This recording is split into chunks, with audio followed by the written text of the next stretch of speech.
நடைபெறவிருக்கும் சட்டமன்ற தேர்தல் வாக்குறுதிகள் ஒவ்வொரு குடும்பத்திற்கும் ரூபாய் 10,000 உதவித்தொகை, அனைத்து மகளிருக்கும் குலவிளக்கு திட்டம் மாதம் ரூபாய் 2,000, ஆண் பெண் அனைவருக்கும் கட்டணமில்லா பேருந்து பயணம், வீட்டுக்கு ஒரு குளிர்சாதன பெட்டி அதாவது பிரிட்ஜ், அனைவருக்கும் வீடு அம்மா இல்லம், ஒவ்வொரு ஆண்டும் பொங்கல் பரிசாக ரூபாய் 1000, வருடத்திற்கு 3 விலையில்லா சிலிண்டர், மகளிர் இருசக்கரம் வாங்க 25,000 மானியம், 100 நாள் வேலை திட்டம் 180 நாளாக உயர்வு, முதியோர் ஊனமுற்றோர் உதவித்தொகை 2,000, அனைத்து வங்கியில் பெற்ற கல்வி கடன் தள்ளுபடி, கூட்டுறவு வங்கியில் வாங்கிய விவசாய கடன் தள்ளுபடி, கூட்டுறவு வங்கியில் சிறு வியாபாரிகள் வாங்கிய கடன் தள்ளுபடி, சிறுபான்மையினர் தொழில் தொடங்க வட்டி இல்லா கடன், சிறுபான்மையினர் பெற்ற கடன் தள்ளுபடி, கூட்டுறவு வங்கியில் ஊனமுற்றோர் பெற்ற கடன் தள்ளுபடி,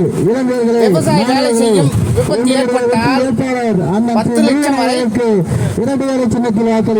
ஜல்லிக்கட்டில் உயர்ந்தவர்களுக்கு ரூபாய் 10 லட்சம், நெல்லுக்கு ஆதார விலை ரூபாய் 3,500, கரும்பு கடன் டன்னுக்கு ரூபாய் 4,500, வேலையில்லா பட்டதாரிகளுக்கு ரூபாய் 2,000 உதவித்தொகை, கைத்தறி நெசவாளர்களுக்கு 1,400 மின்சாரம் இலவசம், மீன்பிடி தடைக்கால நிவாரணத் தொகை 12,000 உயர்த்தப்படும், மீனவர்களுக்கு உயிரிழந்தால் ரூபாய் 25 லட்சம் வழங்கப்படும், அரசு நிலங்களில் நீண்ட காலம் வசிப்பவர்களுக்கு